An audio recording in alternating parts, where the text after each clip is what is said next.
As a follow up question, in light of all that we have just spoke about in the previous segment regarding Elijah Muhammad, how should we view the Nation of Islam and those who belong to that movement? Right. So again, I'm going to repeat the same thing I said. I think it's very dangerous for us, when I recount, I've done it on this channel. When I recount from a historical perspective, the role of the Nation of Islam and the Honorable Elijah Muhammad and all of the work that was done, and whether we like it or not, see, that's the way Al-Islam came to America in a major way. That's just what it is.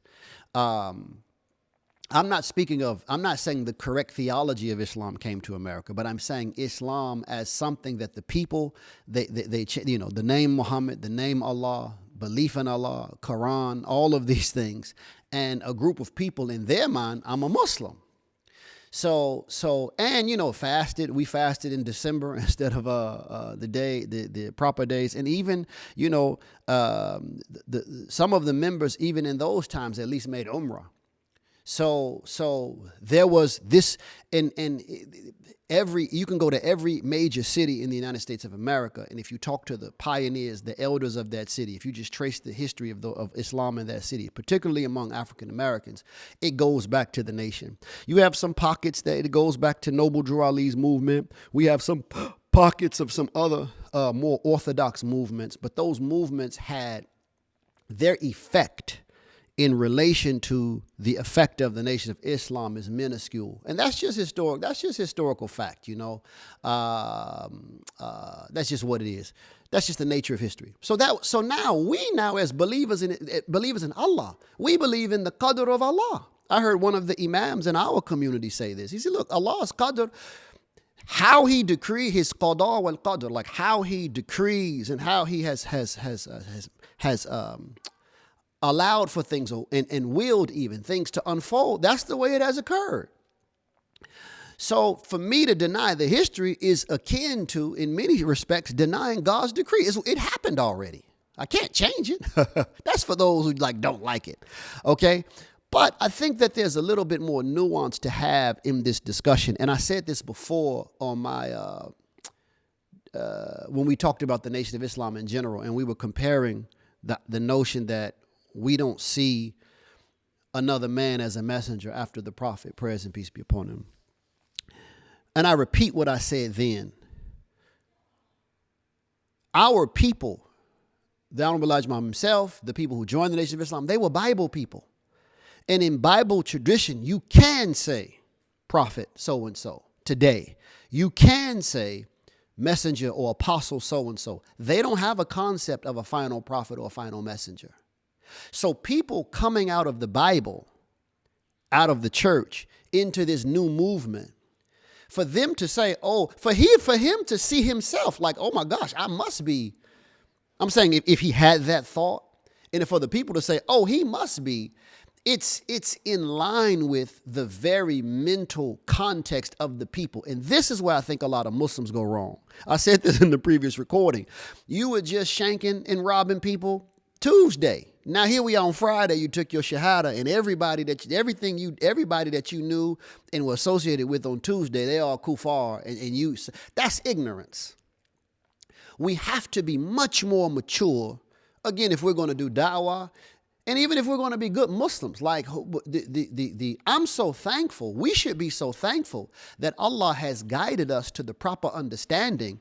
And that he was patient with us. He didn't take our life in a sense, in the context of being misguided. He didn't get rid of us or wipe us off the planet. He guided us. We should feel indebted to him that we are constantly trying to save other people. Oh, you who believe, save yourself and your families from the fire whose fuel is men and stones. I'm Muslim, but I got cousins. And then my cousin got a husband, right? Or wives, and they have their families. So our family is not just meant the husband, wife, and children. If you follow that logic, it extends to the extended family, which eventually becomes the whole people. That's what I'm saying. Now, coming at it from that angle, I think the first thing we have to do is to always look at history. Always. Even when we read books of the seerah of our prophet, prayers and peace be upon him, they start with the history. What were the conditions of the people at that time? I often refer to, like when I speak about this, what I'm talking about now, I often refer to my grandparents, my own grandfather. I mentioned this on this channel before. You know, Elijah Muhammad was born, Sandersville, Georgia? He had a third grade education at that time, which meant nothing. A third grade education is zero for a black man in the South in the early 1900s. And I referenced my grandfather, who's probably a generation younger than he was. He grew up in rural Arkansas, and he shared with me stories. And one of them is, he was in the habit of reading books. And he told me, he said, look, they would tell me to read this chapter, but when I got home, I would read it. I didn't have nothing else to do. I would finish the whole book. And he said he kept doing that to the point where the principal of the school came to his home and told his parents, or those who were in charge of him, that he's learning too fast. And if you don't stop him, his brain is going to explode. So keep him out of school. And when I tell this story in the public, most of the time the audience laughs. Because it's funny to us today. It's like, what? Who? Like, could you imagine a principal of the school telling you that about your child? It'll be offensive. Like, man, get out of my face. But my great grandparents or great cousins and aunts, whoever took care, they actually believed it and they kept him home. These were uneducated people. So we, in our position today, we underestimate the condition we were in back then. The reason why I'm not even saying his parents per se, because he never knew his father, which is very common among black people. And his mother passed away. My great grandmother passed away on the kitchen table giving birth to my aunt, my great aunt, his sister, because during that time, you couldn't go to a hospital to deliver your baby as a black woman. You had to either have a midwife come to your home or go to a veterinarian where they handled animals. So this was the state of African American people in terms of social standing, in terms of ignorance. So if we don't have this context, we will not be able to appreciate the mindset, the condition of the people who accepted the message. And there's more to be said about this because we interviewed one of the pioneers in Milwaukee. So, Mr. Farad came here at temple number 1, 2, 3. 1 is Detroit, 2 is Chicago, 3 is Milwaukee, Wisconsin. And she told us in an interview, she said, when I first heard that the white man was the devil, she said, I had no problem accepting that because me and my sister, we worked for a white man and he used to try to rape us every day. She said, so I already thought they were devils anyway. Here in West Africa, the French come here, they grab these little boys, misuse them. They grab these young girls, misuse them and abuse them. And the locals see them as devils. We find this in the language of the Native Americans. We find this in the language of the Chinese. They saw how these people were behaving. And in their understanding, these people are devils. It's a natural thing. I'm not saying that they are by birth or anything like that. I'm saying that it's very easy to appreciate how a person could come to that conclusion. Now, it's important to understand that the Honorable Elijah Muhammad was not the architect of those ideas. He was given these ideas that were packaged up and were presented to us as Islam by a man from the Muslim world. And all he had to fall upon for his understanding of these ideas was his Bible background. So according to the story, when he's hearing Professor Farad teach, he said, hey, you're that one predicted in the scripture. And Ms. Farad tells him, shh, according to how this story is given. In other words, to get straight to the point, we were already worshiping a white man called Jesus. We were already familiar with language that, like I said, it's Bible language essentially that primed us to accept that a man was God, to accept that that a man could be an apostle or messenger of God. All of these notions are already present in the soil of Christianity, which is what we were under. And it's not like we were in Pakistan or we were in the Arabian Peninsula or we were in Yemen where we had access to another understanding that countered what we were being given. It's not, in other words, it's not like we knew any better. Like you can only condemn or judge a person if they know better. Now, this brings me to another point. In Islam, one of the dominant opinions in the schools of theology, Aqidah, is that a person is not blameworthy for their shirk if they do not have guidance. This is why Allah says in the Quran, we do not destroy a people until after sending a messenger. This is used as the evidence for the fact that until someone has divine guidance come to them, God, they are not blameworthy. So for a good example of this, like to make this very plain, is like if you go to the Aboriginal people in Australia, or we go to certain other groups like in the Amazon rainforest or something like that. Or if you consider just the various groups that existed after Islam, but they hadn't come into contact with the Muslims yet. In Islamic belief, those people are not condemned as disbelievers or mushriks. Now, let's be clear. Mushriks in the sense that they were committing shirk, but not rejectors of faith. Like they knew Muhammad, they knew the Quran, and they consciously rejected him. And that's another part of it. One of the 4 things that's required for someone to even be considered mukallaf, like legally responsible in Islam, is that they had to have heard the correct message of Islam. This is very important. I repeat, Elijah Muhammad and the nation, brothers and sisters, our parents, they were given a message that this is Islam. They were given it by a man from Pakistan who has a mythology surrounding him. We talked about that. We'll talk about that more later. But they were not the architect of those ideas. No one was teaching them Islam. This is what came to them as Islam. And no one came to them. I told the story of the Grand Mufti, Ahmed Kuftar, may Allah forgive him his sins and grant him paradise, how he said when he came to the United States, Muslims were telling him they're deviant Muslims, don't go see them, which lets us know, and there's other evidences that lets us know, that the few that knew Islam living here, they didn't come and convey the correct message of Islam. So the people are not condemnable if no one ever came to convey to them the correct message of Islam. And I'll add this too. I mentioned my grandfather. I mentioned the sister who said her and her sister were going to almost raped every day. We never thought about that until modern times as affecting what we call today our mental health. We call it trauma. And I just gave 2 examples. Those of us from Black history, and we talk to our family members, we know the long history of stuff, the burden we've had to bear. You know, one of the other things to be mukallaf, you have to be in your sound mind. You have to have your senses have to be intact. At least your hearing and your sight. And some say now with the invention of Braille touch. But also you have to be in your right mind.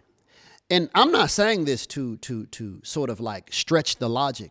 But you know that according to the statistics, I believe it's like 1 out of 3 Black women have been victims of sexual assault, and like 1 out of 4 Black males. Just take that alone, besides all of this other stuff. It is, and mind you, about the history of trauma, the history of slavery, the history, and we never had any type of mental health assistance. We were just released after slavery, all those generations. It is a fact, or at least we can hypothesize very strongly, and we can prove it. We know we can prove it, that the vast majority of our people are suffering in terms of their mental health. They're not sane all the way. That's a fact. Especially in that time when you have, again, a lot of Black men. Oh, my daddy was, look at Malcolm. Malcolm's father was killed. Mother went crazy, was separated. His family was separated, right? Because by the state, the same state that wouldn't give his mother justice. So it's no wonder that he actually became such a bad person. His nickname in prison was Satan. Do you realize how far off you got to be in prison to be called Satan? But if you look at his life, you can see he wasn't mentally stable because of all of the things that were put upon him. But that's the Black man's story. So so taking that into consideration, plus with the fact of in Islam, you had to have heard the correct message of Islam. You have to be sane. This, in my mind, absolves the work of Elijah Muhammad and the Nation of Islam members of the type of guilt that we hear so many who don't take a nuanced approach. It absolves them of that type of guilt. At least at least in the past. And many of them today who have joined who haven't heard. Because how have they heard? How have people today through the 80s and 90s heard the correct message of Islam when all that the so-called Orthodox Sunnis are doing nothing but calling them shirky kuffar? How is that the correct message of Islam? Now, I'll say one more thing and I'll conclude. Imam Muhammad was put out 3 times by his father. In each of those times he was put out because he was teaching differently from his father. He was saying, I don't believe Mr. Farad is God in person. I don't believe my father is the messenger of God, so on and so forth. And he was put out. But when he came back the last time, his father authorized him to not only teach in Chicago, to be the main minister. They were called ministers at that time in Chicago. But he also authorized him. We actually literally have the audio. He was authorized. The National Secretary, Abbas Rasul, set it up. And Imam Muhammad at that time, Minister Wallace, went all around the community preparing the community for a change that was going to come. We have this on record. Now, later on, people say, well, Dag, I didn't know the change was going to be like this. But they were told. We have it on record. We have the lecture, but they were told, look, change is coming. And we have it on record that before he even became the leader, he was already telling the people from the rostrum that his father wasn't this, his Mr. Farad wasn't that. He was giving them respect and honor. We have this. So there's a lot of detail to that. I'm actually going to go over that lecture one of these days to just show. There's actually a lecture where Minister Farrakhan at that time, he opened up for him. And he gives the story that's told in another context. He said, the messenger, this is his line. He said, the messenger told me, this is Minister Farrakhan, when Wallace was produced by his father, God himself was in the germ. Now, that was the old language. That's not our language today. In other words, the energy from the inspiration that was coming from Mr. Farad was so strong that it was in the very sperm cell that went into Mother Clara when she became pregnant with it. This is what he said in this lecture, but there's more to be said about that. I'm not talking about that now. What I'm really saying at the moment, I'm mentioning it, but I'm going to say this now. Isn't it something that the father knew that his son had a different mind, was really teaching against the very foundations of his own teachings, but that he's the messenger, that Mr. Farad is God, etc., but yet authorized that son to go around the country and prepare the community? That's why on Savior's Day 75, all of the ministers are saying he's the one, we knew about him. My father-in-law said, yeah, when I joined later, we all knew that this one was going to be the one, but this is the one that was known to not accept the beliefs. So Imam Muhammad Siddiq, may Allah forgive him his sins and grant him paradise, his position was, he has it in this book, what's the name of the book? Deferred Allegiances. Muhammad Siddiq was Minister Clark or Professor Clark, or Brother Clark. He ran the school in Harlem back in the first. But his position is, this is clear that Elijah Muhammad accepted Islam in the sense that at the very least, he authorized his son to bring, quote unquote, the classical expression of Islam to his following, because he set it up for him to take off. He did this. He could have easily, no one could have challenged the father at that time. The father brought the son back in, authorized him to go around, establish the leadership. All of the ministers knew it. So the father turned his work over to his son, who he knew was going to bring the people to the Quran and the prophetic tradition. This is historical fact. You can speculate, but your speculation has to measure up against the actual facts of real history. So I'll conclude it there.